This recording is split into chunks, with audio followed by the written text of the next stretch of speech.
Hey, everybody. Welcome to this Board Game Life episode number 91, titled The Death of Crowdfunding. I am one of your fine hosts today. My name is Rob. And with me, I don't know which way, either on the left or the right, is my good buddy Mark. On my screen, you're above me. That's because I've got multiple things on my screen. Okay. I'm your number two host. The best. The Who peacemaker. does number two work for? I guess I work for number one. You. No, that's from Austin Power. Yes, I know. Oh, okay. Oh, yes, I know. I gotcha. The old toilet seat.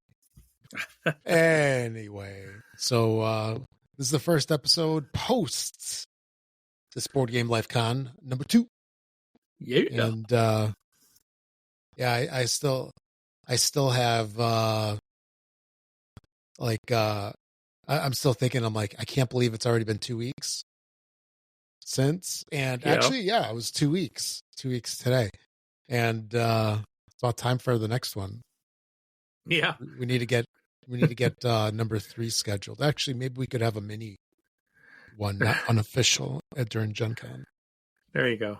You know we always do, so. Yeah. Oh, absolutely. So anyway, today, were you going to say something? Nope, I'm good. Nope. Okay. Yeah, so The Death of Crowdfunding is our title today, so we'll get to that in a little bit. But before we get to that, make sure to check us out on the YouTubes. We've got a ton of great content that Mark is putting out up there. A couple of videos a week and lots of fun stuff on there. So definitely check that out. And also make sure to like and subscribe. And we would definitely greatly appreciate that. And then also, you can find our podcast on our website, on all the different pod places, right? All the usuals. And, definitely subscribe there as well. So anyway, moving on, what have you been playing lately? I've been playing quite a bit. Now, I do have some of these. I went back to when we last did our video podcast right here together. And so we had 1 day left in the con. So I have a couple of games listed that you and I did play. So we can kind of cover those and then what I've played since then. But while you were still here, you taught me Granja or Granja. Granja. I like to say Granja. Yeah, to trigger people. Exactly. I get triggered every day. I should trigger other people too. Yeah. It's about time. So. Yeah, it's funny how you can cause people to go kind of nutty, like when you say stuff like spatula instead of spatula. Pass me the spatula. What? Anyway. So La Granja, great game. And using your favorite mechanic. Multi-card use cards. Yes. You tuck cards under various places. This was a fun game, though. It was. Probably because it wasn't designed by a certain person. Hey, come on. Carl Chudik makes good stuff. See, now you're going to get me on the hate train. I didn't mention his name. He's a great designer. If you say so. One day you will appreciate it. One day, okay. Just not today. But yeah, no, La Granja was fun. I did enjoy it, and I was glad to. And that was a game you gave me at Gen Con like a year and a half ago, and it has not been played until then. Yeah. Yeah, I was hoping to play Fresco, which was the other one you gave me, but it's on my list. I'm going to get that one played and learned here real soon. Because I know it was another one that you recommended. It's a classic, yeah. Yeah, so I need to get that played. But anyways. It's a classic game, not one that is really popular nowadays, but back in the day it was the bee's knees. Yeah, but one thing I was going to mention about La Granja, which is kind of funky, is when you play it, there's only really like 6 rounds, right? So even though there's a bunch to every round, a bunch of stuff to do for every round, you really don't have a lot of time. Do you know what I mean? Because it's like you can only go through and do a little circle of deliveries and stuff like that 6 times. So you really have to figure out what you want to do and where you want to score your points. Yeah, I've had to pull up. I was just looking at some of the images. I was like trying to remember exactly. There's been so many games. I was like, well, I remember we played it, but I was like, memory is foggy. But yeah, as soon as I look at the picture, I was like, oh yeah, that's right. Because remember, you weren't getting any resources in yours, right? The stuff all the way in the right, like you didn't have a whole lot generating over there. That's one of those card tucking mechanics that weren't working for me. I was like getting nothing on that part of the game. So, but I think what was interesting, if I recall, didn't you win by just like 1 point? I thought you won. But previous games, it was like a 2 point. It was 2 point difference, and even though I didn't have that, I was still able to pull points out from doing other things in the game, which I really like games like that kind of offer you more than one way to win.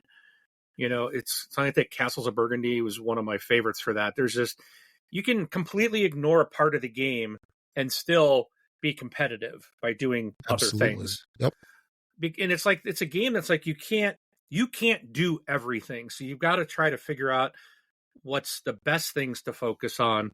And I just think that makes it pretty interesting because like you were doing completely different. I kept looking over at your board and I'm like, oh, he gets resources every time and I get nothing, and yet I still kicked your butt. Yes, you did.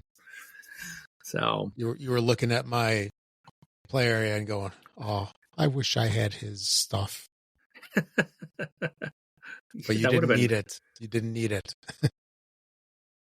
I did not. Yeah. All right. So we also plays. I introduced you to Skyrise, one of my favorite games. That's a good one. Yep. It's a good one. It's fantastic. Come on. Super fantastico. How about that? There you go. Yeah, a great little auction game. Also, then after this, so it's going to get, so the rest of the games we played, so Rob was leaving this night. This was the last day he was here, and I had to take him to the airport late. And I had to go over to my mother's house. Yeah, so, because I always have to go over to her place on Mondays to help her out with some things. But, so we went there, and she wanted to see Rob because, you know, we've been friends forever, and my mom knows him. So, yeah. We had dinner over there with her and played some games. So we did play some games over there. We kept the con going, even with her and my youngest son. And we played Flip 7, which is a card game that was like super popular over this year. It just released like around Christmas time and basically was sold out everywhere. It's finally starting to get back into stores. I was able to finally get a copy. I really like this. Is an extremely simple game. It takes like 30 seconds to explain this game, maybe 1 minute, and everyone's playing, you know, and it goes quick. It's fun. Everyone, I took this to my group recently as well. And I'm like, all right, guys, I didn't think they'd like it because, you know, this is a party game. It's a real simple game, but everyone enjoyed it. They really liked it. So no, that's definitely a fun little game, you know, easy to pick up, easy to play.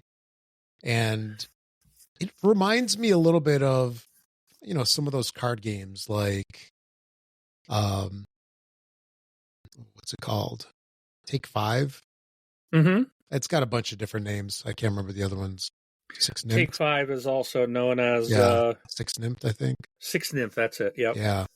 And No Thanks kind of has like the same feel where you're just like going around. It's like, I don't say fast, but it's interesting and it's enjoyable. It's fun. It's fun for everybody. And it's not a thinker. It's just like a nice starter to the day, to your gaming night, or an ending to the game. Maybe just kind of like a something to relax. Maybe you came out of something that just burned your brain, and it's like, okay, I can play this, have a little fun. It's like maybe a 15-minute game. It goes quick. Another very simple one that we played that my oldest son got me for Christmas this last year was Blank Slate. Again, it's like a word game, and real simple. All you have to do is write down a word on your little your board, your little dry erase board. Someone will say something like truck blank, and then everyone just writes in a word that would follow truck. Maybe truck bed, truck liner, truck stop. I don't know, stop. And so what you're trying to do is you potentially want to match with only one other person at the table. And if you do, then both of you get 3 points. If you match with more than one person, then those people that all matched only get 1 point. And it's like the first of 25 points wins. So you don't want to be so obscure that you don't match, because then you get nothing. You want to match with someone, but trying to match with just one person. So it's a fun game. It's quick. It's very simple.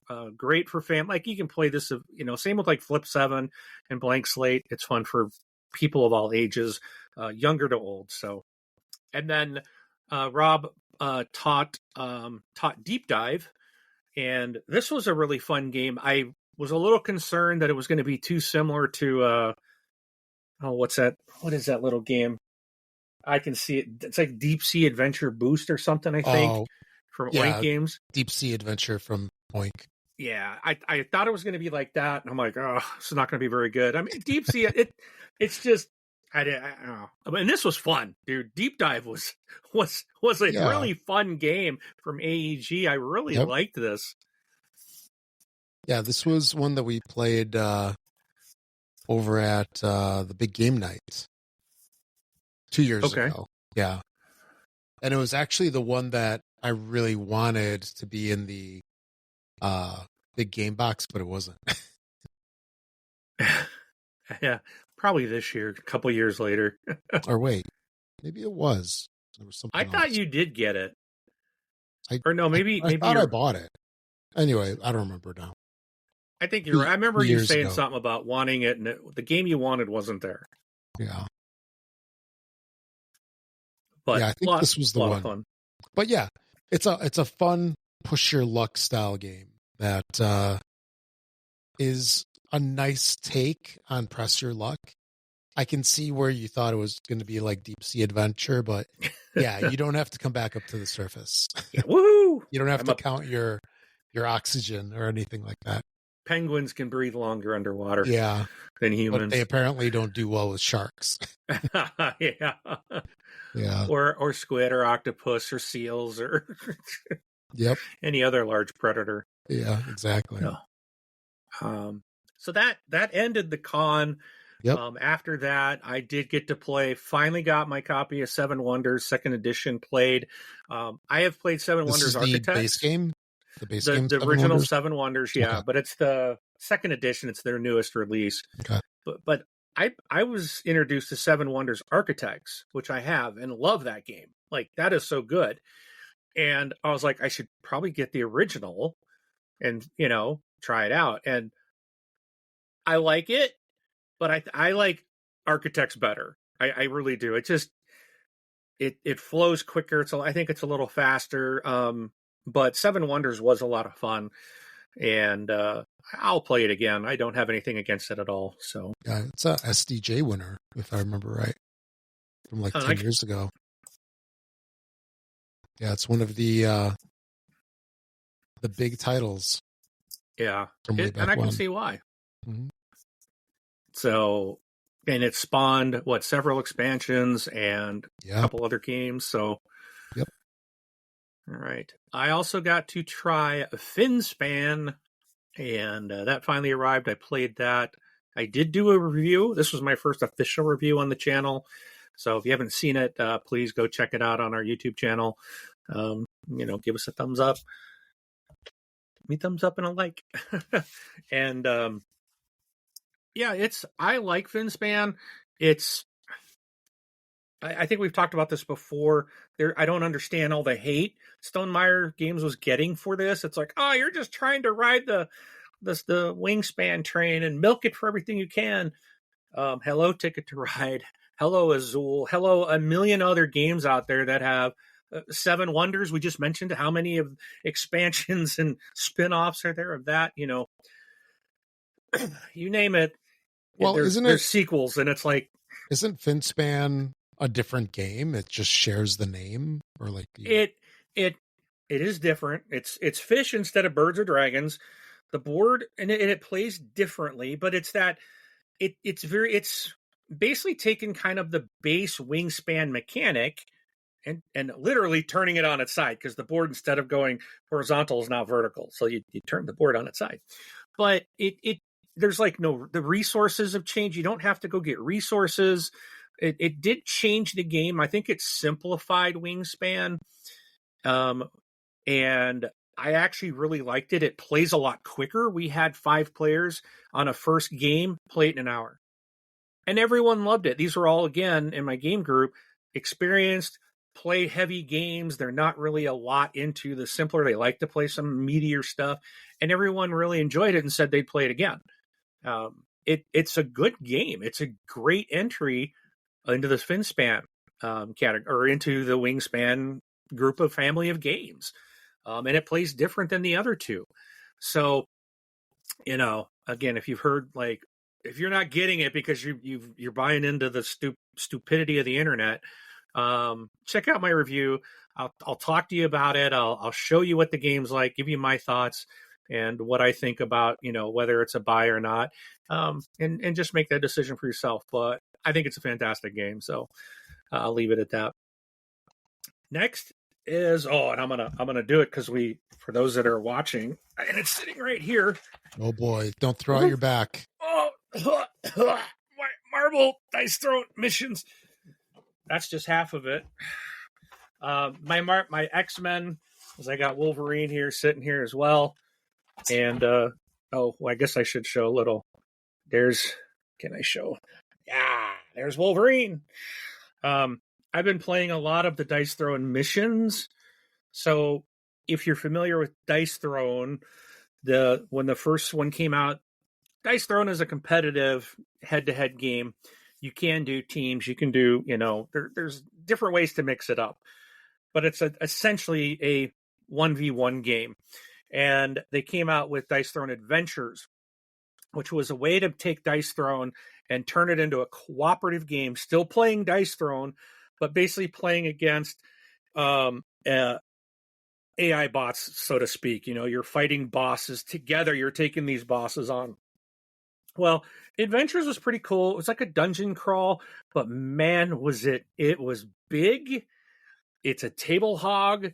There's a lot going on. And because there was so much in it, I think my kids and I played it maybe 3 times. And it was so hard to get to the table. It was so hard to find the time to, even set the thing up. Like, am I going to set all this up? Missions, they have basically, it's like it's now a cooperative way to play the game. Missions is an expansion. So you do require some form of Dice Throne character to play it. You don't have to use Marvel characters to play it, but you will be fighting Marvel bosses, but you can play any Dice Throne characters you want. But it's a very streamlined, a lot more simple to set up and run and play. And I find it to be just tremendously a lot more fun than I did the Adventures.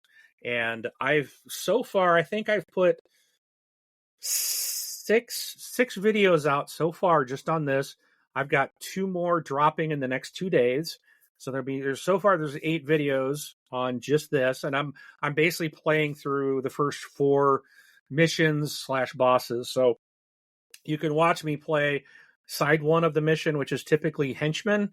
And if you beat the henchman, you flip the board over, and now you're fighting the boss. So I've broken those out into henchmen and boss fights. You can pick and watch what you want, but I'm going through playing this, and I will be doing some more. I probably will get another boss henchman and a boss fight in tonight.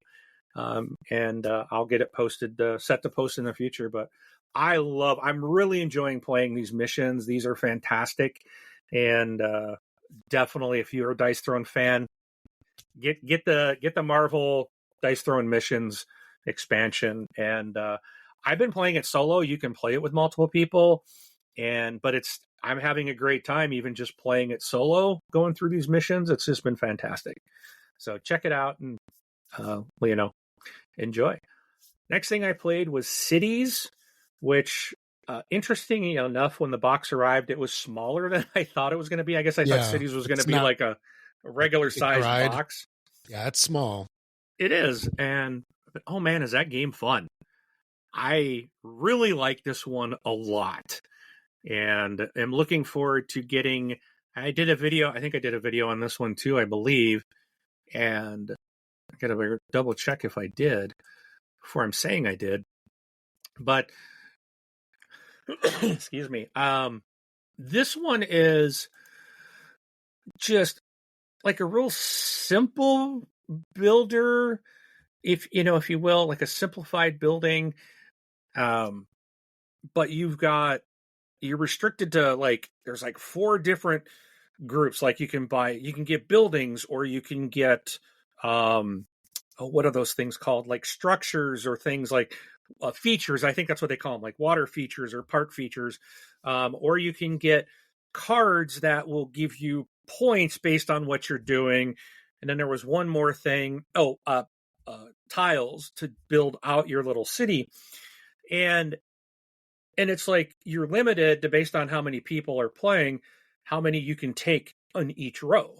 And so what you're taking and leaving for other people, and you can see what everyone else is doing. And it's a quick, really fun city builder that I just find really intriguing. I just really do enjoy that. I need to see something real quick. But anyways, I'm pretty sure I put a video out on our YouTube channel, so take a look for that. Yeah, this is one that's been on my radar for a while because it's got 2 of my favorite designers, Phil Walker Harding and Steve Finn of Dr. Finn's Games. And they both make awesome games. And it's one that if I see it at the local game store, I'm definitely snapping it up.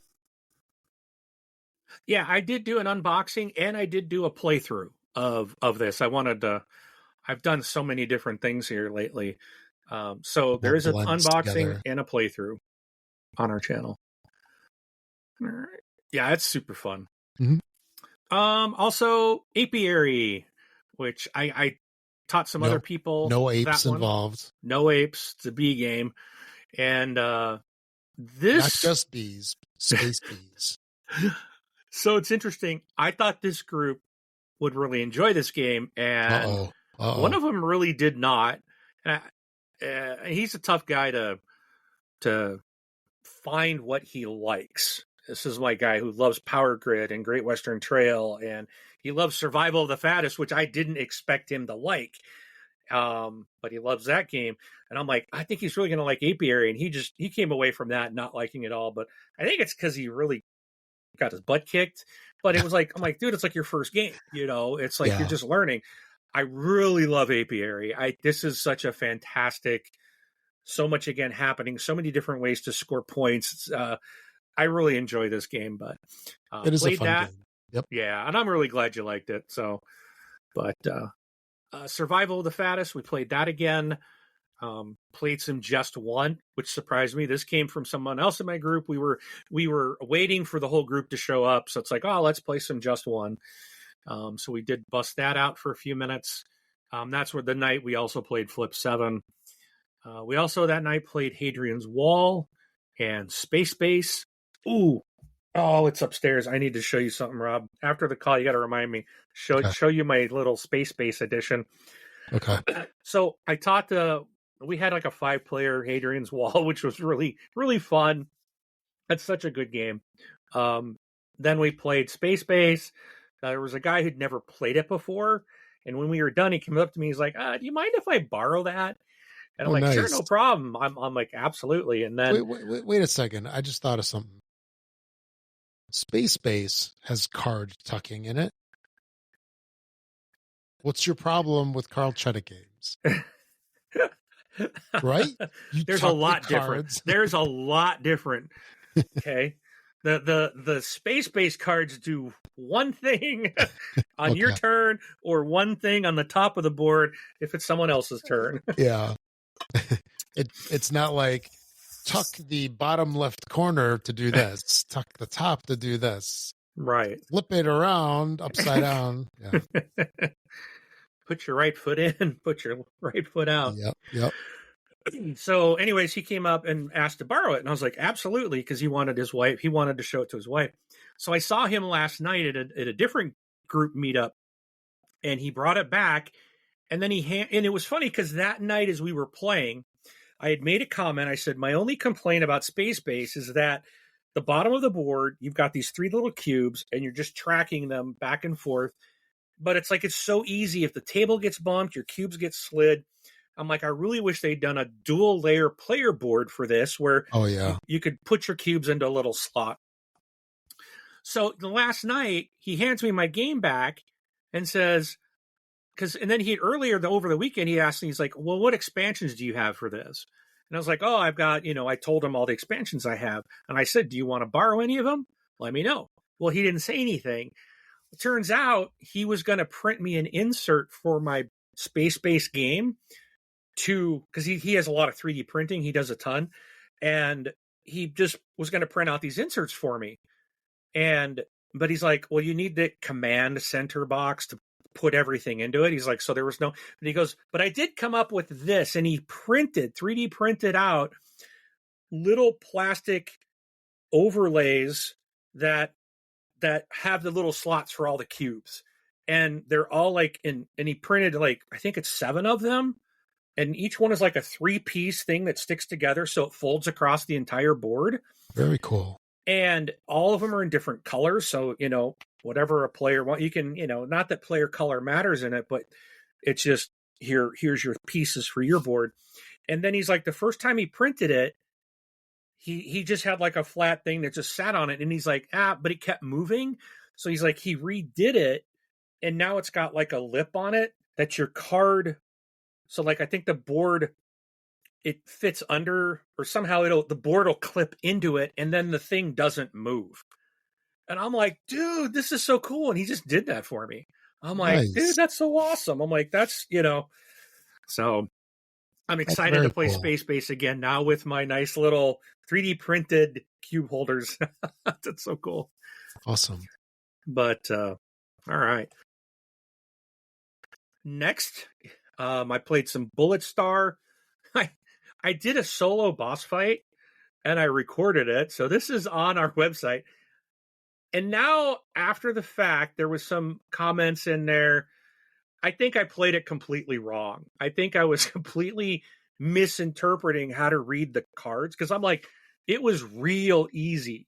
And I'm like, the boss never attacked me because I thought I was always doing everything needed to negate the attack. And I think I was reading it incorrectly because I thought if I had like a number 1 a 1 chip or bullet or whatever they're little on my card, then I would not get attacked. But I think it's the opposite way, that if you have a 1 on your board, then you will take the attack. So I had some challenges with like reading and trying to understand this game. And I don't know if it's a me issue, if it's I don't know if it's a translation issue. I don't know if I'm making an assumption. I probably should look this up before I make another bigger fool of myself. It's a me problem, right? Yeah. But I was struggling. Like it was like saying you would avoid like Vespa's attacks, and I'm like, well, Vespa's not in this game. Like the stuff didn't make sense. And then when I flipped the boss card over, it's like the other side is like that character. So I'm like, well, that makes no sense because if you're playing as a boss, then that character can't be in the game. So it was really like I was struggling with trying to understand this game.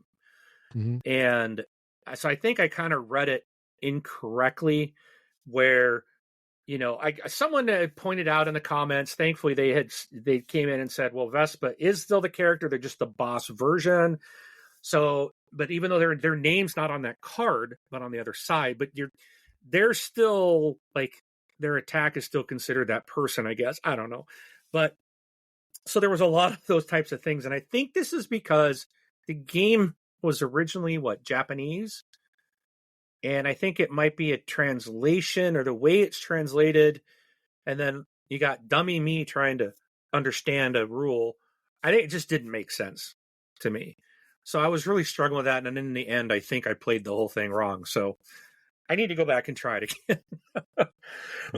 But actually, after we played Bullet Heart, I think specifically, yep. The other day, I went and I picked up Bullet Star because it was like the only one I could find because they're sold out everywhere. Yeah. And I do have to say that when I opened it up, there was a lot of disappointment. Because really? It was all cardboard inside. After we played it with those nice plastic or Bakelite, or they were wooden. They're wooden, yeah. Yeah, with the nice wooden pieces. I opened it up expecting wooden pieces, and then I heard sad trombone, wah wah wah wah, and I'm like pouting. That is called an upgrade, my friend. I know.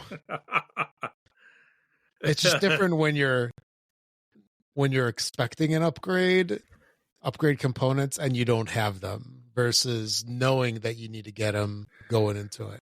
Yeah, they're called Bullet Deluxe Bullets.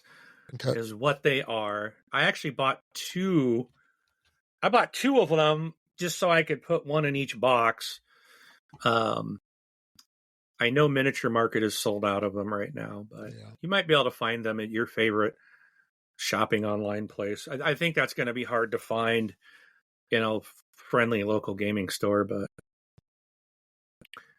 yeah, that's those are so fun to play with. Oh yeah, you need to get them. Yeah, they're back ordered on level 99. They should be coming out again because the Kickstarter campaign is going on right now for the Bullet Cubed, I think is what they're calling it. Yeah. And you can get those in there as well. Mm-hmm. So that might be another way to take a look, see if you can get it, is to maybe back that, but just get the add-ons there. I think it's through, that might be through GameFound. But yeah, that's going to be a GameFound thing. So you'll have to try that. Yeah, I just looked at the place where I got them from, which is Card House. Okay. And, yeah, they're sold out. They still have Bullet Star in stock if anybody's interested. So I'm looking. It is on GameFound, and I'm just trying to see their add-ons. Yeah, I was looking at that, and they don't have those bullets, do they? Oh, there they are. Yeah, so you can get the deluxe bullets for $25 a box, and you only need one box. Yeah. I bought two just because I was like, well, I'll put one bag of those wooden bullets into each. One's in Bullet Star, one's in Bullet Heart. Then I don't have to like carry the extra box around with me when I'm take it. So I can just grab either game, put it in my bag, and it has the deluxe components. So sure. And this thing, I don't know when it's due to ship, but that's one way that you can get them, I guess. Oh, and it says you need 2 sets if you want to play 5 to 8 players. So there's another reason. There you go. Well, yeah, that makes sense. Yeah. Because I think each game is a 1 to 4 player, but you can have more if you've got more sets. So, but anyways, where was I? All right, let's wrap this up. My youngest son wanted to play Jumanji. I don't know if you've ever played Jumanji, but never. I don't want to get sucked into that world. Yeah, he was pretty excited to play it. So we played that. I also got him. I picked up a new game that I'm like, okay, he's gonna like this, and he did. It's Robot Quest Arena. Oh, good. Dude, this game is so much fun, but he kicked my butt. I was just like, dude, what is he doing? If you've ever seen like Robot Wars or something like that on, I don't remember what channel it used to be on, but you're basically this robot and you're just like going out and fighting others in this arena, and there's like upgrades and powers, and you can upgrade you're buying cards from the market to like equip. It's a deck builder, but you're also moving your little robots around and duking it out and using upgraded cards that you put into your hand to, get new weapons like flamethrowers and rivet guns. And so there's stuff that does melee, there's stuff that does range. And then on top of that, they also have like expansion characters. So I've got a couple cards here that I'm showing on the screen for the video. These are just the cards, but they come with more robots, more cards, more different things that don't exist in the base game. Like I got defensive sets of defense cards. So in one of them, they came with defense cards that any of the characters can use. So now it's like you can put on this armor and it gives you shields and might give you an extra attack ability or something like that. The other one gave me can't remember what but there was another type of, like, I think it was like a persistent thing. So there's more cards that aren't in the game that are added in. And the base game has like a lot of room, and I showed this on my video. So I did an unboxing of this on the channel, and I was talking about how much room there was, and I actually cut a separate video and put it into that one, showing it, and like when everything was packed in, how I still have room for more tiles, more cards, more robots. And I was like, I kind of expect them to do more of these expansion individual robots. And I looked on BGG the other day, and they've got quite a few different expansions slotted for 2025 for Robot Quest Arena. Oh, wow. And so I'm like, sweet, this is on. I'm going to be buying every one of these. Rob, do you remember Skylanders? Yeah. Oh, so if you're not familiar with Skylanders, this was a video game that came out, and you were buying these freaking little characters, and they're like real toys essentially, but you set them on the what? Yeah, they're high quality too. Oh yeah, they were. Yeah, and they were not cheap plastic. No, they weren't. Yeah, it wasn't. It was very high quality, and they had like a RFID chip, I think, inside of them, because you place them on the video game portal that was plugged into your video game system, and then that character would automatically like boom appear in the video game, and then like all its stats and everything, whatever you did, leveling it up, would store out that data on that RFID. So if you took that little miniature and went to a friend's house and put it on their portal, boom, you pop in the game with all your stuff. Like that was like so cool. That's kind of what this reminds me of, in that kind of like, I want to get them all type of thing. Sure. So these are really cool little miniatures, all painted. They're really big size. They look really cool.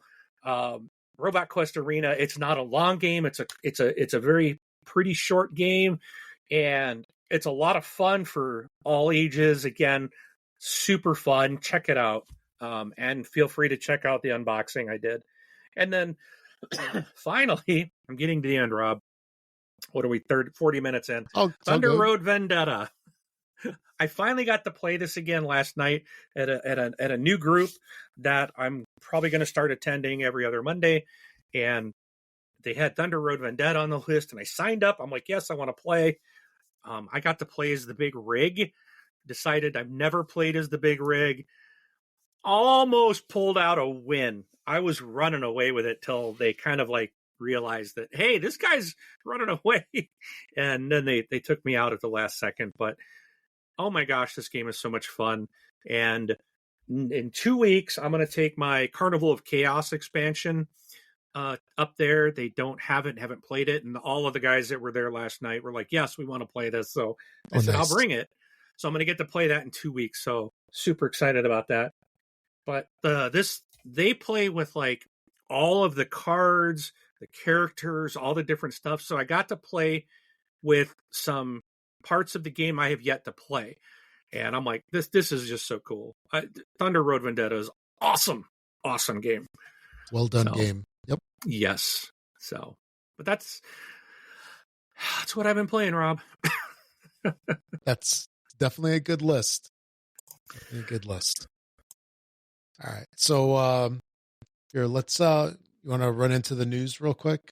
Or first, how can you contact us if you want? Well, on YouTube, there's a million videos on YouTube that we've done already.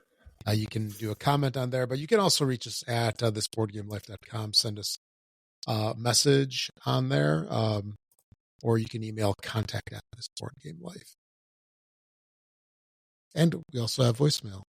Almost forgot about that one, right? You can go to our website, click on the little voicemail button, leave us a message up to 90 seconds, and if you send us one, we might play it on the air. All right, so cool. On to the news. You want to start this one? Oh, am I up? Or no, I'll do mine. You go first. I've been talking for. I need to. Yeah, I need to wet the whistle here. Yeah, you need to do that like that spray, like that perfume bottle. Anyway. Yep. Yeah. So there's going to be an expansion for Lost Ruins of Arnak. So this is one of the CGE games that was really popular a couple of years ago. It's had a couple of expansions since then, and they're coming out with the Lost Ruins of Arnak Adventure Chest. This is going to be out in Q3 of 2025. So, probably in the next, 3, 4, 5 months, something like that, if schedules remain the same. So this expansion offers a new box, apparently, that's going to be sturdier, for whatever that means. I don't think the original one was that bad, but it's going to have a sturdier box, maybe just because it's going to hold a lot more and needs to be thicker. So it's going to hold all of the previously released content. It's going to have a brand new Twisted Paths expansion, which is going to have a double-sided map, new guardians, sites, and assistants. And it also contains solo tiles that were only available as a print and play previously. So it does not come with the base game. So basically, you need the base game and all that other good stuff in order to play, of course, as always, with a lot of expansions. And it's going to be, actually, no, we don't have a price on here. I thought there was a price, but I was wrong. So it's, 1 to 4 players, ages 12 and up. Supposedly plays in 30 minutes. I don't know. You maybe need to be a Arnacologist in order to play it that fast. I don't know. But yeah, that's mine. What you got? Okie dokie. So I've just got one thing I thought was interesting. There was an article about that Kickstarter is unveiling tools that creators have been asking for, I guess, some time. But this, in 2025, they're finally releasing some stuff for creators that, and it sounds like they're just trying to fight off GameFound. Thought this was interesting. So Kickstarter is currently the top dog in the tabletop game crowdfunding, with about $220 million of project funding just last year. But that figure has fallen for 3 years in a row and is well down on the record of $270 million that was in 2021. That was probably a COVID bump.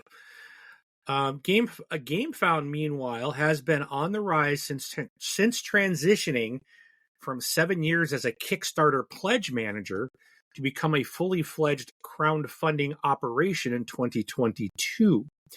So last year, project funding on GameFound soared 49% to more than $85 million, and total dollars raised from backers reached about $156 million, including its late pledge and pledge manager operations. So as GameFound has been increasingly taking a bite out of Kickstarter's numbers, Kickstarter has slowly been maneuvering itself to fight off the challenge. We're trying. So they've launched their own late pledge capability. They did this last May in an attempt to win back some of the post-crowdfunding campaign dollars for itself, and plans to double down on that in 2025 with a new pledge management toolkit. It's also just unveiled Pledge Over Time, which is its version of GameFound's Stretch Pay. So this allows backers on the platform to pay for their commitments in installments instead of having to pay all at once. You can play it, a couple. And lately, it seems like you need that with how expensive some of these are. Oh, tell me about it. My goodness, yeah. Let's see. They are. Yeah, that one. Let's see. I think that was the big thing you mentioned. But yeah, so there's probably other stuff with the paying over time seems to kind of be the big one. And let's see. So they got a pledge manager by Kickstarter. So some of the benefits they're listing here are unified platforms, so you can manage your campaign in one place and delight backers with a seamless experience of managing pledges, selecting add-ons, paying shipping and taxes, all without having to leave the platform, which I do like that. I think it's, especially in today's world, it's like you go and you sign up, and then it's like you get an email that says you need to pay shipping for this, but yet it takes you to Backer Kit. It's like, well, wait a minute. I did this on Kickstarter. Why is it sending me to another place? I always get that hint of, is this legit? It's like you expect it to be in the same platform. But so they got some new stuff with fee related, no more additional fees, raising more money with add-ons, stuff like that. So they've got more stuff coming out this year. So you might see some, at least if you're a creator and using Kickstarter, they are kind of finally getting around to giving you some new tools. So whether it works or not, or it's a little too late, I guess will remain to be seen. Rob, do you have a preference between the two, or does it not matter to you as a consumer? What do you mean, between GameFound and Kickstarter? Yeah, if the new Stefan Feld game, if Stefan Feld came to you and said, Rob, I'm going to release the next City game, where do you want me to put it? Would you have a preference? Put it on my table. That's where. Before it gets to your table, which crowdfunding? Would you want me to put it on, what is it, Indiegogo, Backer Kit, GameFound, or Kickstarter? Would you have a preference of where these creators put that? I mean, for me, they're all the same because they all take my money. Right. It seems to me GameFound takes more of my money because everything seems to be like higher production over there and very expensive. Awakened Realms. Yes. Which this I was 700 quality miniatures. Yeah. You want them sun dropped? Yeah, exactly. Oh, that's the sun drop add-on plus this plus that. Yeah, it's I'm weak sometimes. But as far as the platforms, to me it seems like GameFound does more. Because it's more about like add-ons and stuff like that. It seems to be more polished than Kickstarter was. Maybe they were sitting on their laurels for too long. Yeah. And competition is good. Competition definitely, in the end, oftentimes is better for the consumer, us. Right. Because, we get something better, hopefully, than we would have otherwise. Because, if there wasn't a GameFound, if there wasn't Backer Kit or Indiegogo or whatever, would Kickstarter have changed at all over the years? I don't know. No, why would they? That costs them money to develop new stuff. So exactly. I mean, that's the way it is and that's not a hit against Kickstarter. I got nothing against not at all. Kickstarter. That's just the fact of life. I mean, Ford wouldn't be doing anything if there wasn't a Chevy and a Dodge and a Toyota. Exactly. That's your TV companies wouldn't be advancing. Your computer software companies wouldn't be Yeah, they all need competition. So, the one thing that I like, I kind of tend to. I think I prefer GameFound. It seems to be a nicer looking site. I feel like Kickstarter feels like kind of basic. Like I kind of wish they'd put a little bit more into the presentation, but then again, they're giving me what I need. What I need to see is there. So it's that's fine. But one thing I really like about GameFound is that you can archive stuff. So when you go to your list and it shows all the projects you've backed, I just discovered this recently. I'm like, okay, I got this a year ago. Why is it still showing? Oh, there's a button here. It says archive. Boop, you hit that and it disappears. So now when I look at my projects, I'm just seeing what's current. Right. And on Kickstarter, everything is there. And I was even looking at it again today. And it's that list where you have to click more to see more. Yes. So it's not like your recents are shown, which would be fine if everything that I've already checked that I've received was under the hit more to see more button. That would be fine because I'd never have to hit the button. But I have to hit the button because they only show you so much, and then you have to hit it. And for people like you and I that back a lot of crap, there's still stuff in there I want to see. But why do I have to have everything on that list that's I've already received? That needs to be removed. And then they also have in there things that you backed and then changed your mind. Why? They're already done. They've already shipped. Why is that stuff still showing? I would like to clean up that list. I only need to see when I go into my projects what I'm currently backing that's active. Once I say I've received it, it should come off my list. And I can do that on GameFound. I can't do that on Kickstarter. So it's not a big deal, but it's it's a user experience type of thing. And I just prefer GameFound because I can clean up my list. I can see what I want to see. However, I will say this. I will say as a bonus to Kickstarter and a kind of a hit against GameFound, when I do go to GameFound and I go to my little show me my projects, and I'm going to pull this up right now.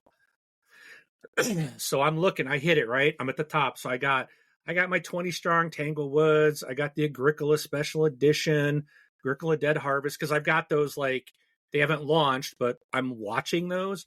And then it's other projects you may like. So they put an advertisement 3 down. Then it's here's 3 more, 4. Okay, here's a couple more. Then I see the rest of my list. But it's they always throw in an ad of other things you might like, which I don't like. That should be removed because I got that from the main page. But anyways, so that's my kind of, I got to give GameFound a kind of I don't like that. Get rid of that. And it's the same stuff that's on the main page when I went to it. So anyways, always be selling, right? Yep. So, but anyways, that's it. Might see some changes. If you're a creator and use Kickstarter, this should be a really good thing. Give you more options. And I don't know, maybe prices might go down for us as a consumer because these 2 platforms are going to be competing. I don't know how that works. I don't know. Probably not. Nothing's going to get passed on to us. Yeah. So, except for the tariffs. Yeah. All right. Anyway, so we talked a little bit about crowdfunding and Kickstarter and stuff.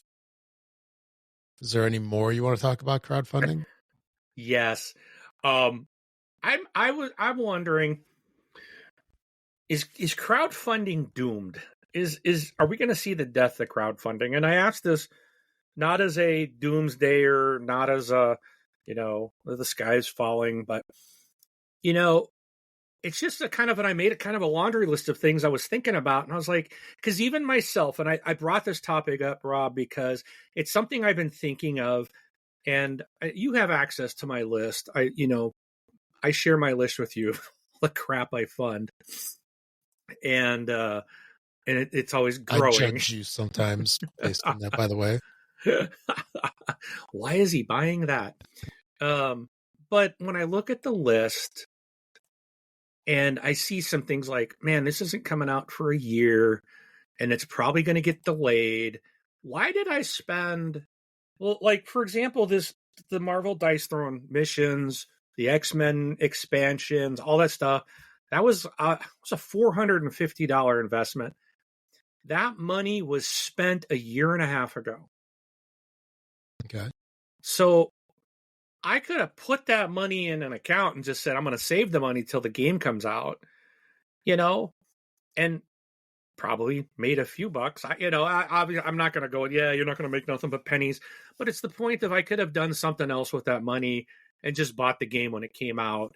You And just would have bought another game with it. Come on, who are you kidding? I would have bought a lot more games, but I still would have got this when it comes out, right? Yep, That's the thing. yep. I'm still going to get it.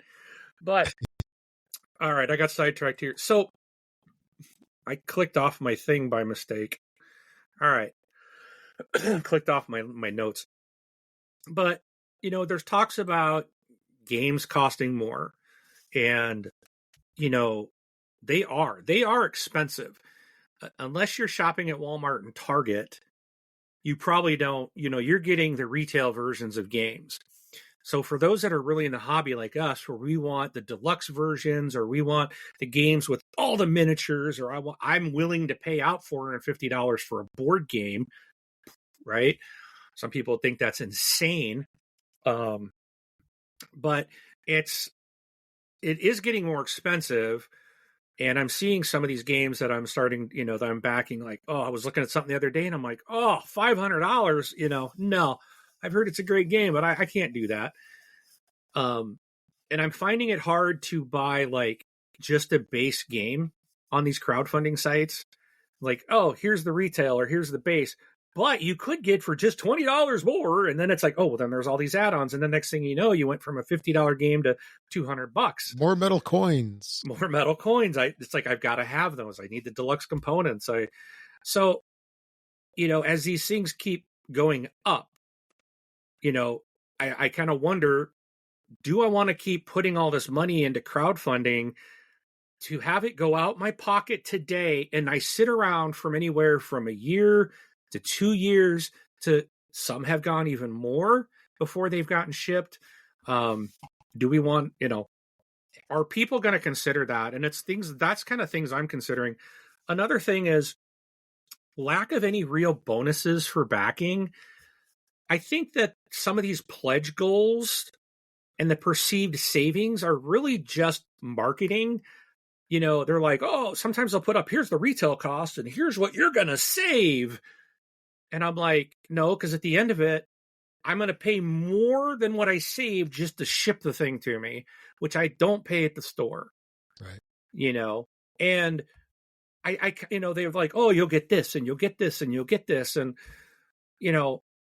will I? Like, is that important if it's linen finished rule book compared to a paper rule book or UV coating on my box? Like, I'm not storing my games in my window with the sun hitting them all day.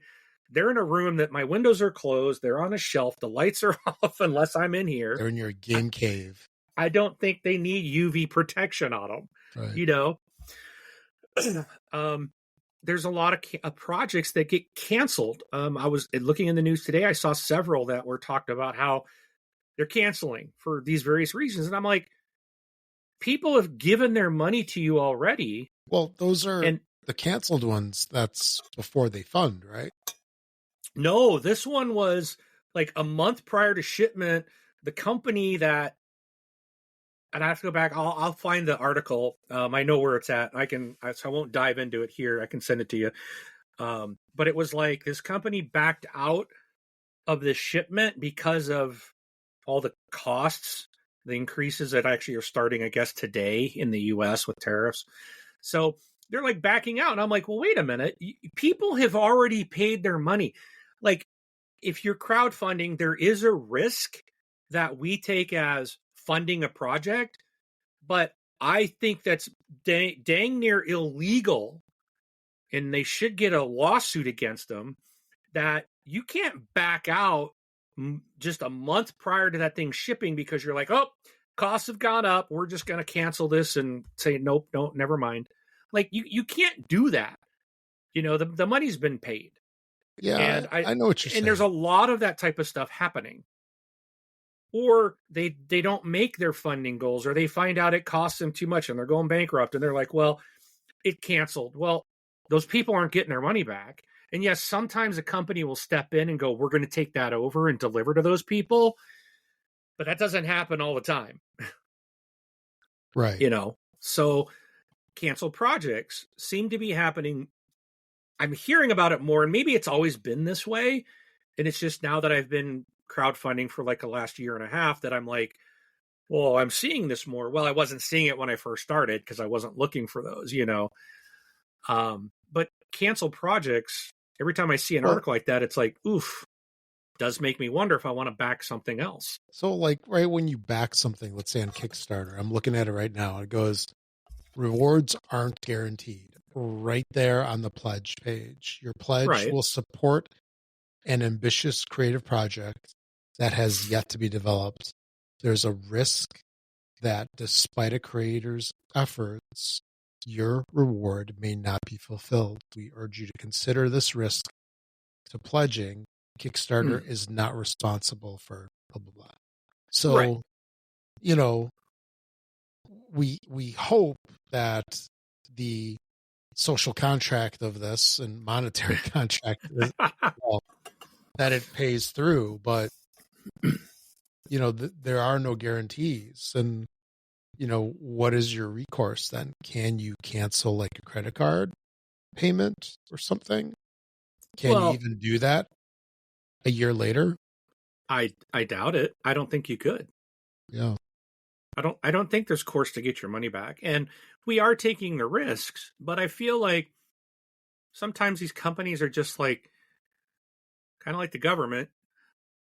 They just take our money and they do whatever they want. And when everything they do fails, they're like, oh, well, and they just move on. It's like, no, what about us? And again, I get that. And it's not a one item thing here. This is kind of a laundry list of things that, so it's like there are projects being canceled after the fact that they've already collected money for numerous reasons. Let's say they're unfulfilled. Because canceled to me means, canceled, no pledge is collected. Okay. Okay. Well, whatever.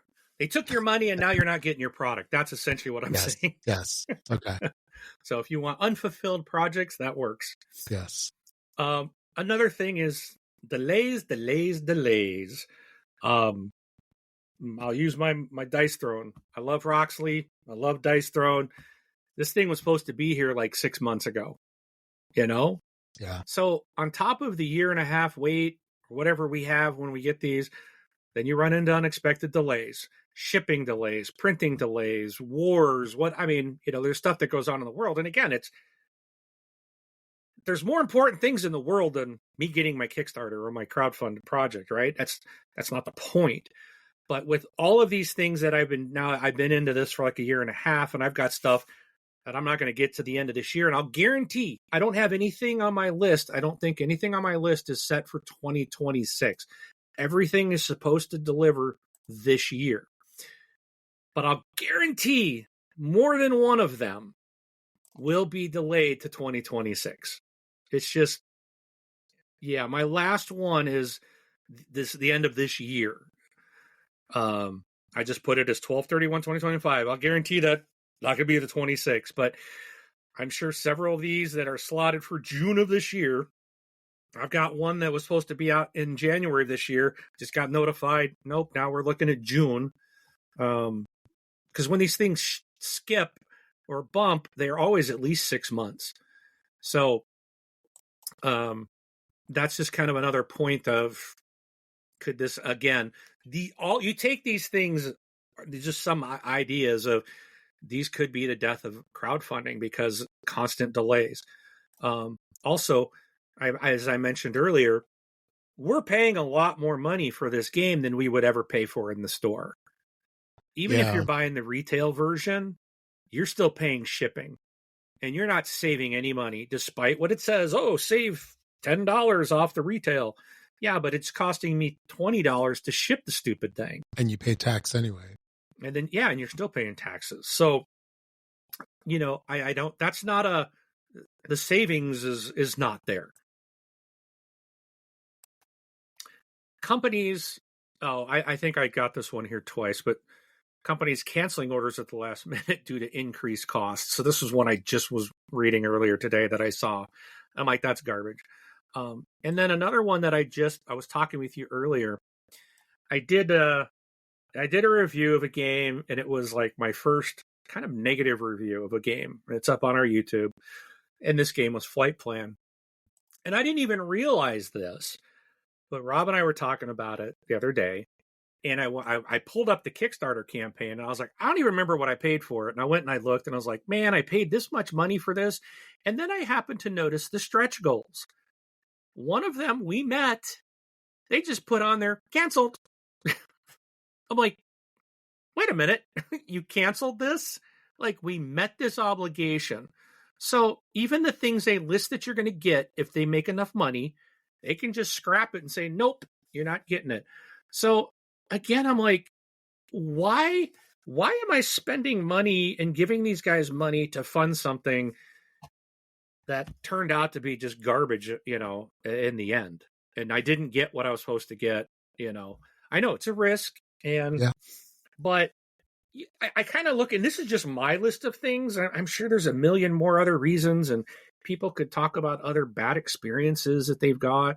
I've seen people say, like, I didn't even get what I ordered. I ordered the deluxe all in, and they sent me the retail box. Like, what the heck? Or my box showed up and it was smashed. Like, you know, you wait for 2 years and it shows up and it's destroyed because it came from other end of the world, you know, and it does happen. I try to get something shipped down the street and it'll show up with, I did a video of my, I ordered something from was it Czechoslovakia or Czech from CGE. Yeah. Yep. Czech Games. Yeah. So it was from some Slovakia country, right? And it was inserts for SETI. And dude, the box was like caved in. I was like, what happened? Even the guy with the mail's like, I don't know what happened here. Everything was fine because the company bubble wrapped the crap out of it inside. Very nice. You know, thank you. I appreciate that. But like, when I got that box, I was like, no, I've been waiting. You know, you're just imagining this destruction inside.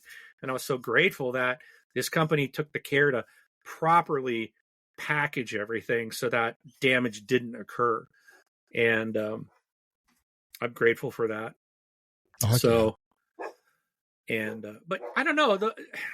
Those are just some thoughts that I have that's really making me consider about myself doing any more kind of crowdfunding, because it's like, plus, you know, not going to be around forever, Rob. You know, what if I keel over in a year? I'm going to have another year after that of games constantly coming in, stuff I paid for that I won't even be here to play.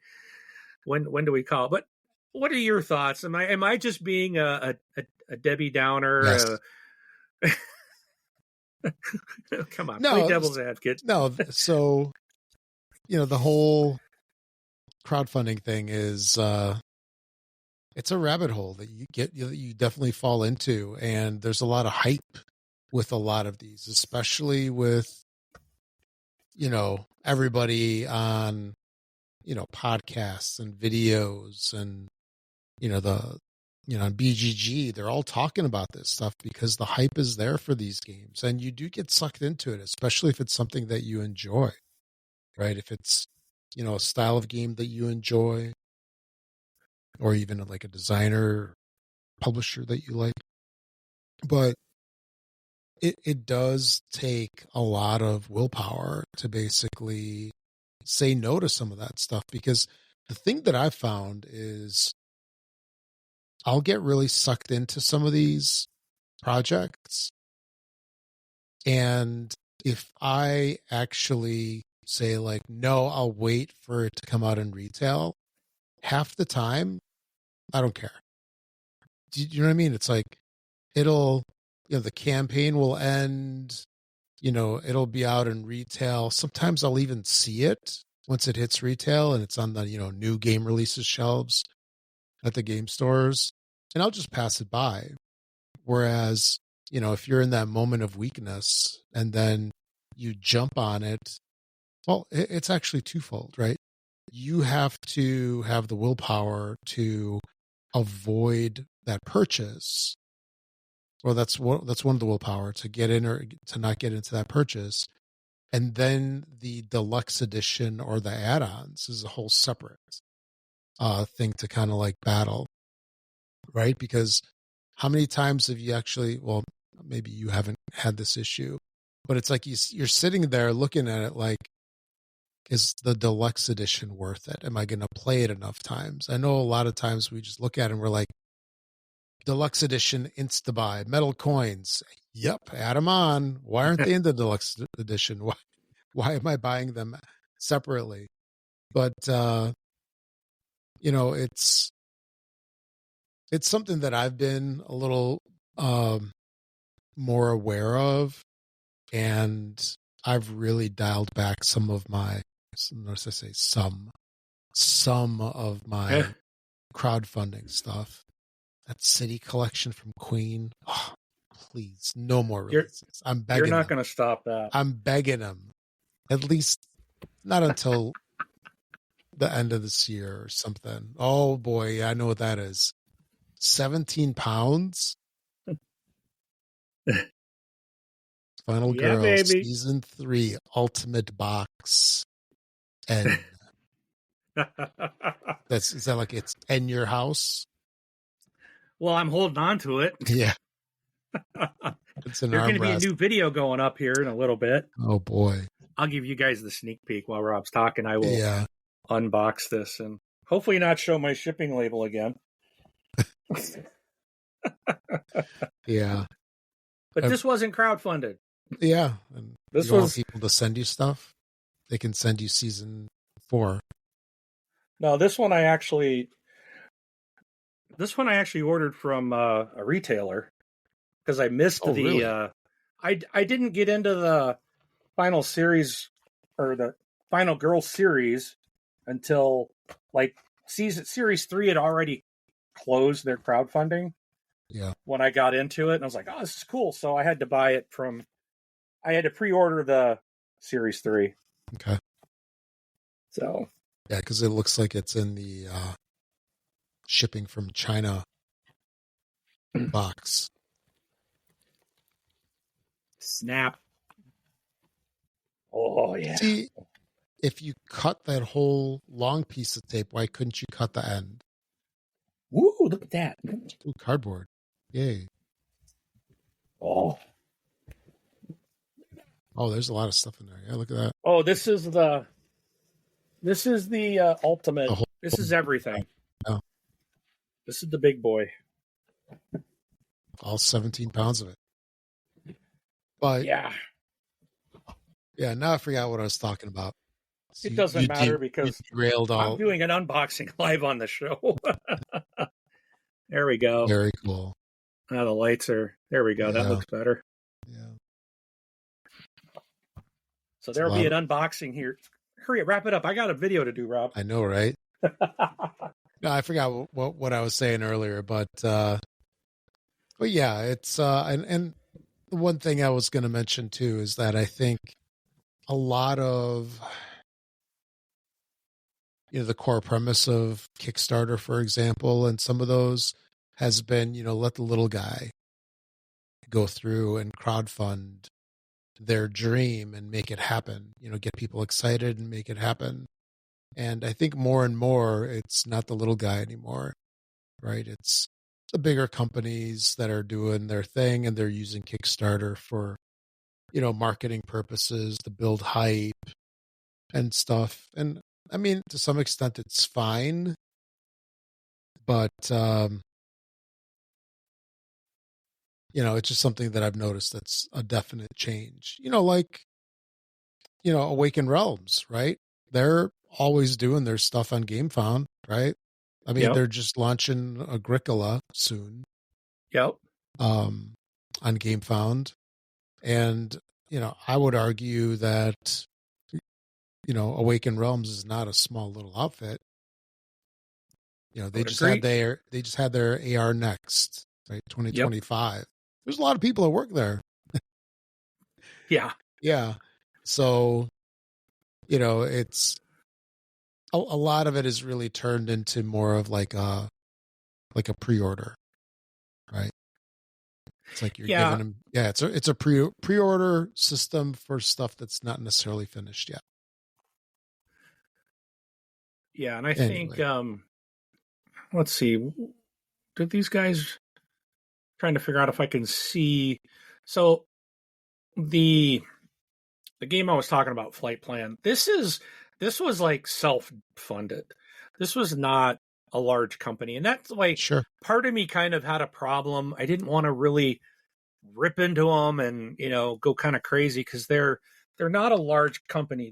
They did this project on their own, and that's probably why one of the rewards got backed out, because they just costs probably made it prohibitive for them to do it. One of the pledge goals. I get it. It's not that necessary. It would have been nice. It was a nice pledge goal, but I get it. They're not a large. They're not Van Ryder Games, right? They're not Awakened Realms or CMON.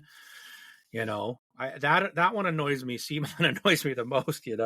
Even Queen Games. But at least what I like about, you've mentioned with Queen Games, is when I see their stuff come up, it's like it's a pre-order, because you're going to get it in 3 months. Yeah, because they say it's on the boat right now. Yeah, it's already, yeah. So I'm fine with doing that. And I guess I think these bigger companies should be doing more like that.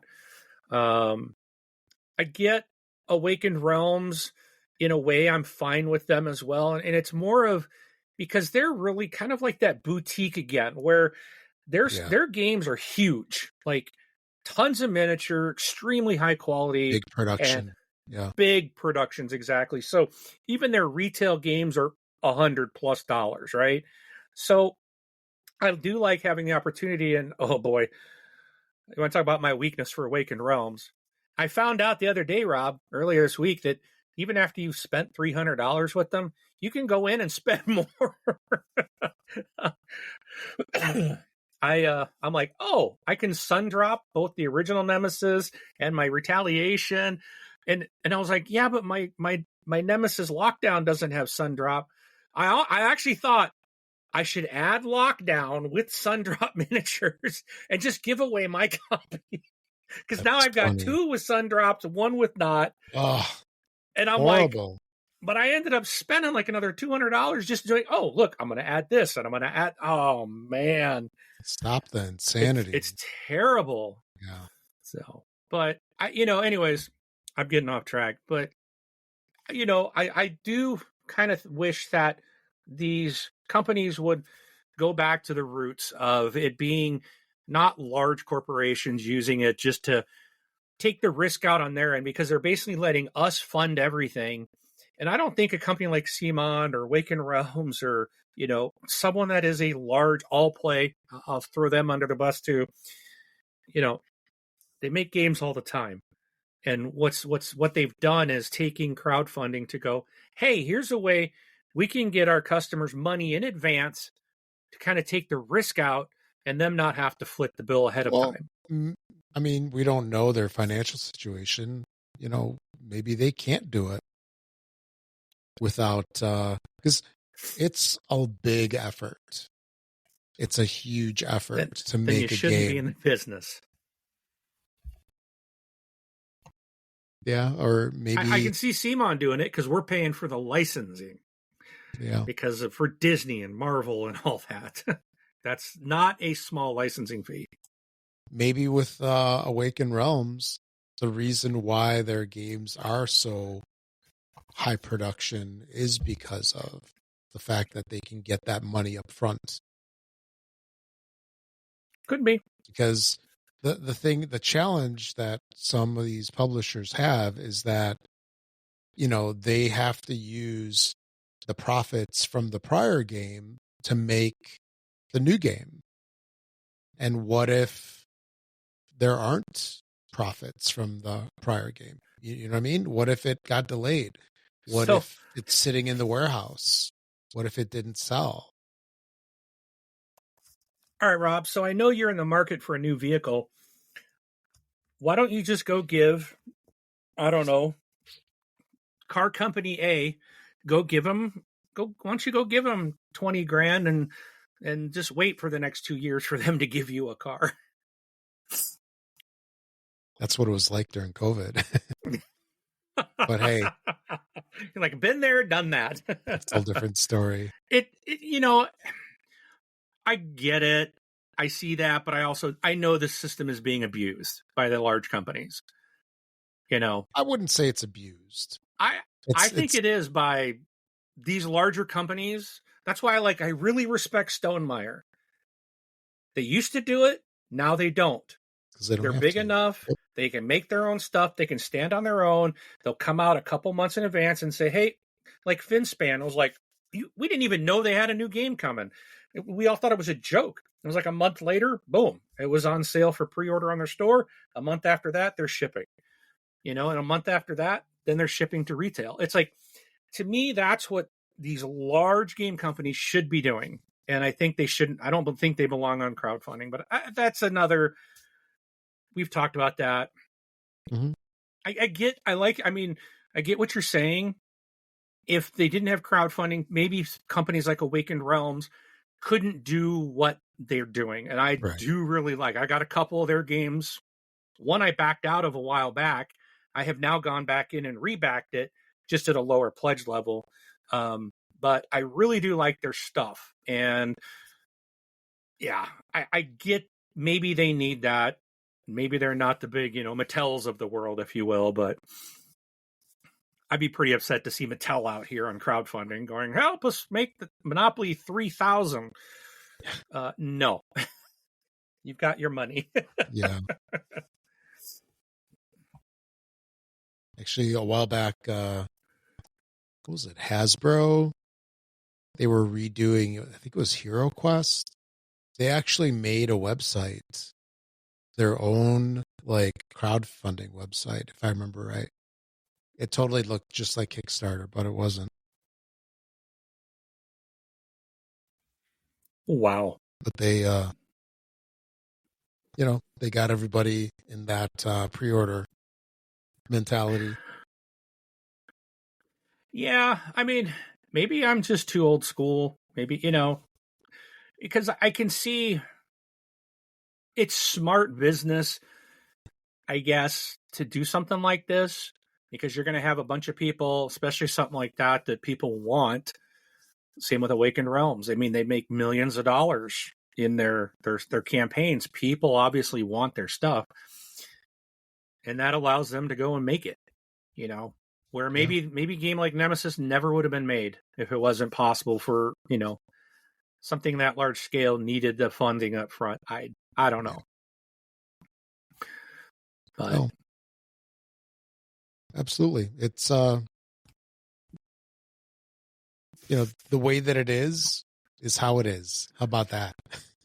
So so let's wrap it back up. Okay. Put a bow on this topic. Yeah. Do you think that there's the crowdfunding is doomed? Do you think its future is death? I don't think so. I think it's going to continue. It's going to continue, and it'll probably evolve. Just like how now it's way different than it was, 10 years ago. It'll probably be a lot different 10 years from now, 5 years from now. And the stuff that we see on there is just I kickstarted an air fryer a while back. What? Don't judge. I'm judging you, dude. It was a very cool air fryer. And how many air fryers there are in the world? No, this one does. Go buy one right now. It's extremely high tech, and it actually does steam injection. It won't be by time it finally ships to you. I got it already. But the thing is, it was done by a company that it was done by a company that I don't think needed to do it. And actually, I got we both have these Anchor speakerphones that we use. I use it on a daily basis. And the one that I use for work, I kickstarted it. Oh. It was from Anchor. And, there's tons of companies, even outside the board game space, that don't necessarily need it, but they do it. And, like we said, it's a pre-order system. So like my Anchor speaker, the S600, I kickstarted that, and now I'm sure you can get it on Amazon. Well, although yeah. Not at the discount that I got, actually. Yeah, but I get free shipping on it. Yeah. I know. You paid shipping. I'm sure I did. And tax. Oh. Yeah, I mean, price. Yeah. I don't know if crowdfunding is definitely, I don't think it's going to die, but I do think that there's a lot of negatives that I think need to be improved to push it forward. I think there's too many. And again, if a lot of these companies could just go to more of a pre-order like Queen Games, a couple of months prior, and it's shipping, like it's already done, and we're going to do it as a pre-order. To me, I think more people would do that instead of this. Well, you might get it in 2 years if we're not delayed for any reason in the world. That it stinks. Yeah, because I've backed stuff where, I thought there was a timetable, and then I get an email 8 months later. We sent our files off to the printer. Yeah. Okay. I expected to have the game in hand. What the heck? Yeah. So the game hasn't even hardly gone through any development. And I get that a lot of these are done by people, that have day jobs, and they're doing this as a labor of love. And right. It's but you're not paying $500 for that project. That's true. That's the difference. Yeah. Like with Flight Plan, if this was their first game, and it's not a big company, and I will say I love the name of the company. In a Minute, Mom. That's the name of the company. I love it. But it's for them. If this is their first shot, they did a good job. Yeah. Can I recommend the game? Watch my video and find out. But it's a lot more. They get a lot more lenience from me now. Had this this game came out from CMON or insert big company name here, I'd have been livid. Right. You know what I mean? So there is a difference. There is an expectation, and I'm a lot more lenient on someone trying to make a game for the first time, or even if it's their second or third. But they're a small shop; they're doing it on their own. I get that. I expect delays. I expect some things to be not perfect, and I can be okay with that. But not when it's someone who's a multi-million-dollar, billion-dollar company. It's like, no. And you just took my money ahead of time. That's where I kind of struggle with those things. But, but no, I agree. I don't think that they're going to die. I do like it. I don't know why I'm hooked into it. I'm really trying to, I need to therapy, wean myself off of it, and be like, okay, do I really need to back, especially some companies that they're, the games are going to be out in retail basically the same time you're getting it, right? All play. And do I really need the deluxe version? Now, something like Minor Girls Series 3 or the Nemesis games, that's something I want. It's going to be very expensive, or my Marvel Dice Throne, or my Dice Throne in general. That's like a more of a boutique type of thing for me. I know it's going to be expensive. I want everything that they're, I know there's going to be the price. I know I'm going to be waiting. That's something I feel like that's where I need to probably more spend my crowdfunding dollars towards. And maybe the smaller stuff, stop doing it, which almost seems like the opposite of what I should do. Because why am I supporting the big expensive stuff from big companies? So I'm doing exactly what I say I don't like companies doing, and I'm contributing to it. I'm the problem, Rob. I know. Oh, And I know what you can't do. You can't call me and go, hey, you need to talk me out of this. no, because you'll get it, and then you'll talk me into something else you saw. So yeah, because I think you called me once and I was like, oh, this thing, talk me out of it. And I'm like, oh, what is it? I think I backed it after you told me about it. I didn't know. Or I just would have said, do it.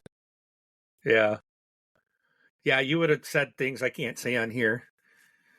You would have said something like, "Don't be a wuss, just back it." Yes, exactly. I've been like, "You're right." You Back, can't let me take up the it to money the with you. all-in plan. Why am I doing the basic? Let me get the all-in. Yeah. So, although I will talk you out of the coins. I never get the coins. my friend Eva, you met her. Yeah. Mm-hmm. Did you see? I think it was when you were there. Oh yeah. Did you see her pirate coins? Yep. Oh, dude, those are so cool. Yep. Yeah, I was like, I didn't, but those things sold out. I saw something, they sold out. You can't even get them anymore. I guess they're going to have to do another run. I was like, I saw that somewhere that thing that she bought with the pirate coins had completely sold out. So those are cool. Yeah. But I can't spend that kind of money on metal coins. But I've bought a, like one of the things before they got really crazy with the add-ons of the coins and stuff like that, I bought poker chips. So they were like really nice poker chips. And those are a fine substitute. Just saying. Yeah, was it like, Iron Clays, I think is one that she has, which she uses for the money. Yeah. Yeah, those are really nice. Yeah. So, I mean, I think the big thing is tactile feel and heaviness. And then, the poker chips have that. Yes. Or not all of them, but good poker chips. Yeah. Not your poker chips, not the checkers. No. But like a Vegas style poker chip, right? Yes. All right. So let's I got one more thing I want to talk about. This should be a lot. Well, I'm on the negative today, but this should be a lot shouldn't take as long. But I'm curious about what you feel about game companies hiring YouTube influencers to promote their products. And my first thought was Dice Tower did this recently, like All Play now sponsors Dice Tower. Mm-hmm. And I like Dice Tower. I've backed them 2 years in a row now with their campaign. So I support them with money and I watch their stuff every day, Sure. There's a couple shows I religiously watch, like crowdfunding. Oh, that's your problem right there. Stop watching that show. I know. But I'll be like, ooh, what's this? Ooh, they liked it. Ooh, let me click buy. But now, and this is me, so I'm curious what you think, Rob, and this would be a great, people to send us a voicemail or write into us, at contact@thisboardgamelife.com. Send us an email and we'll read these off in a future episode. But I'm curious what you think. Like, now I feel like the Dice Tower team can't be subjective with any game from All Play that they cover. And I know that I also watch Man vs. Meeple, and I know Simon has now brought him on as to be like a spokesperson. I don't know the official title, but a spokesperson for them. Yeah.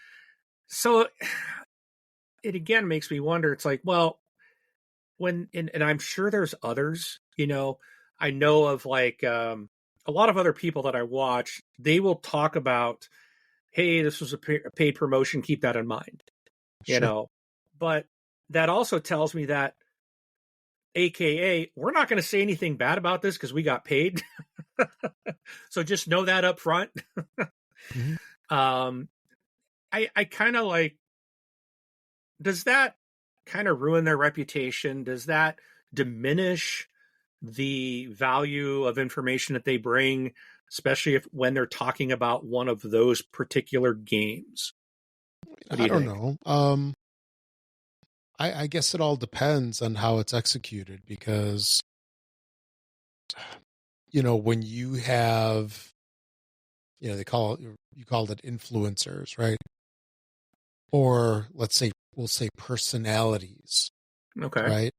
Yep. Like what happens in commercials, right? You have Shaq or insert celebrity here. They're,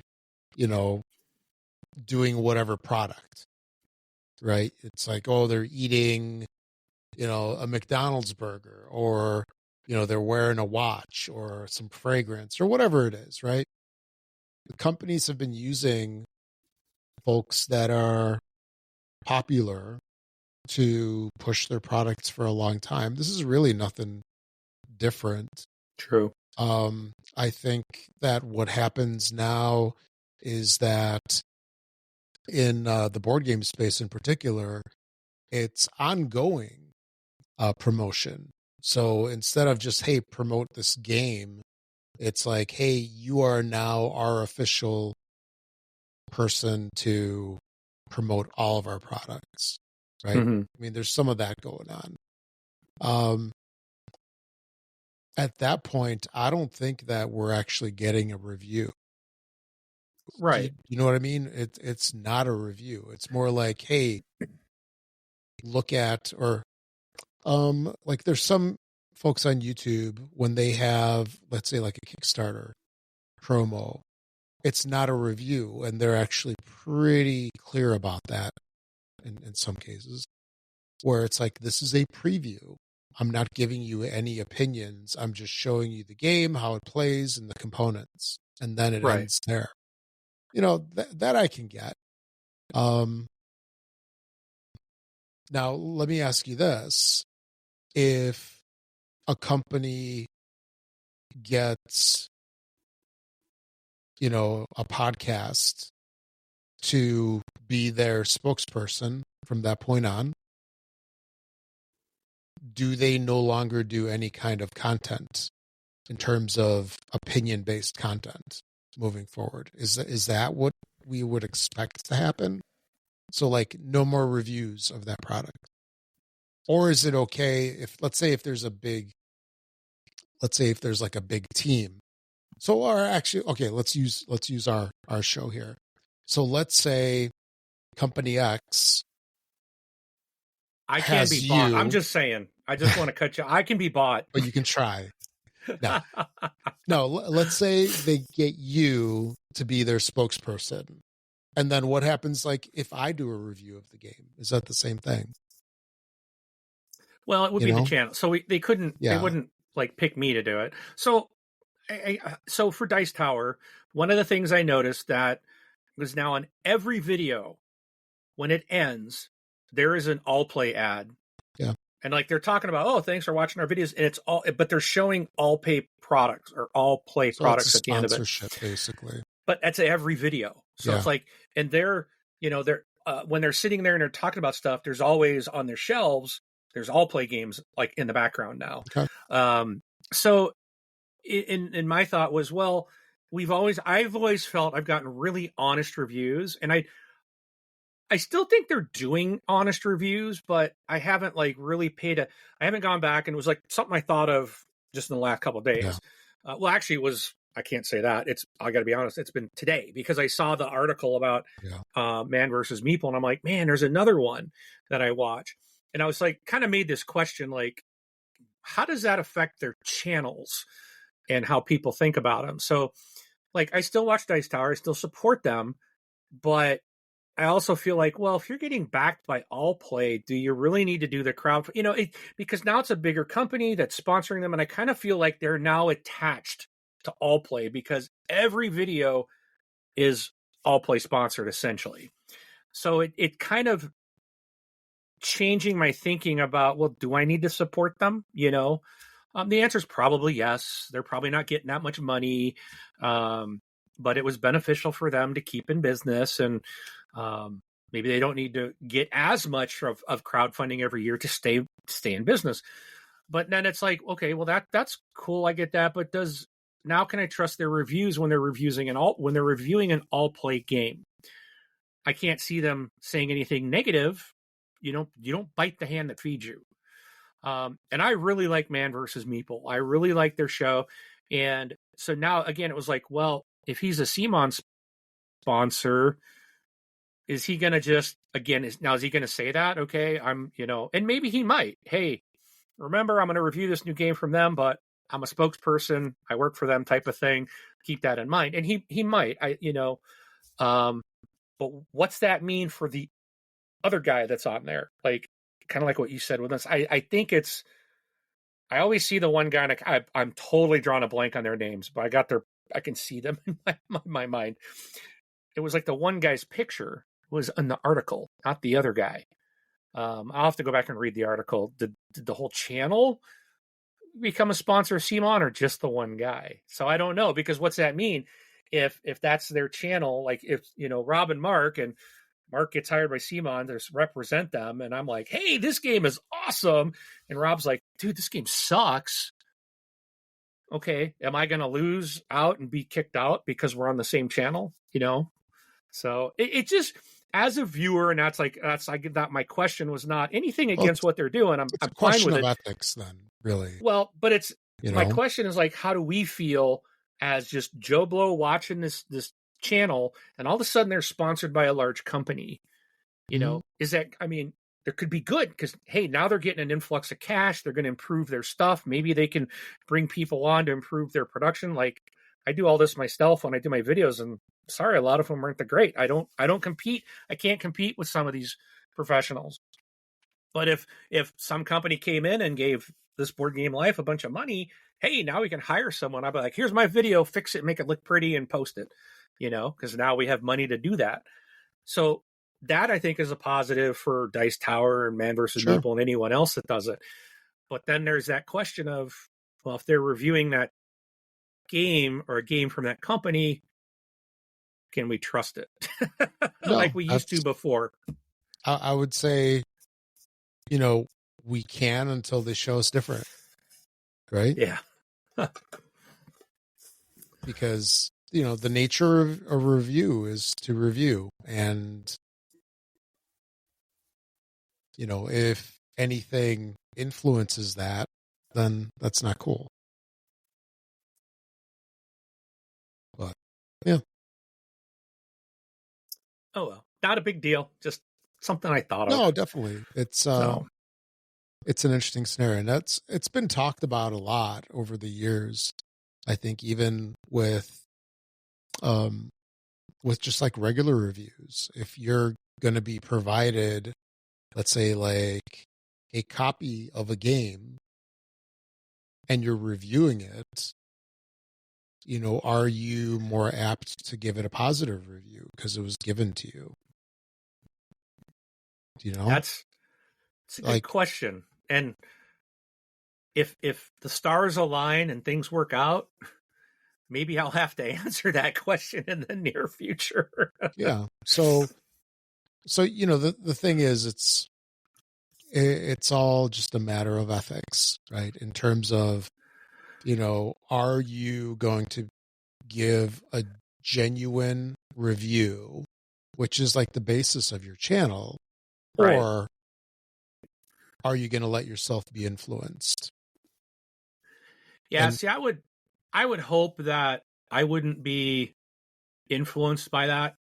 And that's like, I think that's why I struggled with that, what I would call a negative review of that game, because I kind of felt like I don't want to rip on this tiny company. It wasn't a terrible game, but there were some things that really I was not happy about. And I think I approached it fairly. I hope I did. And I think if I have requested to test or preview some stuff from a company. I had the opportunity, thank you, Rob, to sign up to request that. Doesn't mean I'm going to get to do any, but if something were to come my way, it sounds like you're going to get the game. And, I'll find out more in the future.